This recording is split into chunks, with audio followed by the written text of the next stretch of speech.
కర్నూలు జిల్లా కోడుమూరు మండలంలో 13 గ్రామ పంచాయతీలు ఉన్నాయని కోడుమూరు స్పెషల్ అధికారి ఎంపీడీఓ రాముడు తెలిపారు.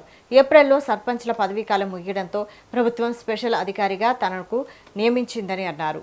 మండలంలోని అన్ని గ్రామాల్లో పర్యటిస్తూ పారిశుద్ధ్యం, తాగునీరు, సీసీ రోడ్డు, డ్రైనేజీ పరిస్థితులను గ్రామాల్లో సెక్రటరీలు పరిశీలిస్తారని తెలిపారు. ప్రజలకు ఏదైనా సమస్యలుంటే తమ దృష్టికి తెస్తే పరిష్కారం చూపుతామని తెలిపారు.